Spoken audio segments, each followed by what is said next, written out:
શું છોટાઉદેપુર લોકસભા ચૂંટણી જસુભાઈ રાઠવા જીતશે?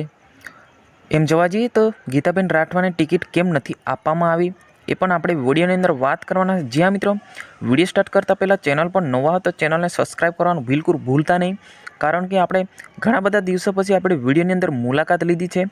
જેટલા પણ મિત્રો નવા હોય એ બધા જ ચેનલને સબસ્ક્રાઈબ કરીને તમારા વોટ્સઅપ ગ્રુપમાં શેર કરી દેજો. વાત કરવામાં આવે તો અત્યારે જોવા જઈએ તો ભારતીય જનતા પાર્ટી દ્વારા છોટાઉદેપુર જિલ્લાના જસુભાઈ રાઠવાને ઉમેદવાર તરીકે બહાર કરવામાં યાની કે જાહેર કરવામાં આવ્યા છે. જેમ જોવા જઈએ તો દરેક પાર્ટીઓ ટિકિટ આપવામાં આવી છે. છોટાઉદેપુર જિલ્લામાંથી કોંગ્રેસ પાર્ટી હજુ સુધી ટિકિટ નથી આપેલી. મિત્રો, જેમ ટિકિટ આપતાની સાથે આ જ ચેનલ પર તમને સેન્ડ કરી દઈશું. આ ચેનલ પર તમને જાણકારી મળી જશે.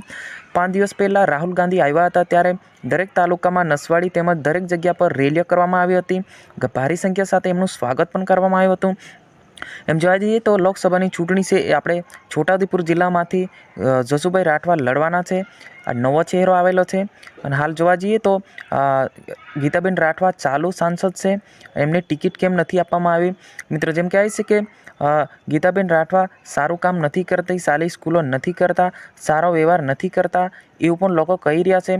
મિત્રો, આ ઈકે ચેનલ કોઈપણ પ્રકારની કોઈપણ પાર્ટીઓને આપણે વિરુદ્ધ નથી કરતા, પરંતુ આપણે જાણકારી અનુસાર આપણે બતાવી રહ્યા છે કે ગીતાબેનને આ વખતે ટિકિટ નથી આપવામાં આવી.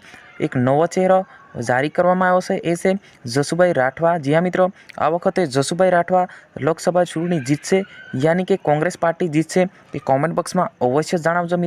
મિત્રો જાતા પહેલાં હજુ સુધી અમારી ચેનલને સબસ્ક્રાઈબ ના કરી તો સબસ્ક્રાઈબ કરીને બિલકુલ ભૂલતા નહીં. જ્યાં મિત્રો આપણે ગુજરાતના અને ભારતના સૌથી મોટા સમાચાર આ જ ચેનલ પર આપણે અપલોડ કરતા હશે. જ્યાં મિત્રો આ વખતે છોટાઉદેપુરની જે લોકસભાની જે ચૂંટણી છે એ કોણ જીતશે એ લખીને તમે આ વિડીયોને સમાપ્ત કરી શકો છો. જી હા મિત્રો, જય હિન્દ, જય ભારત.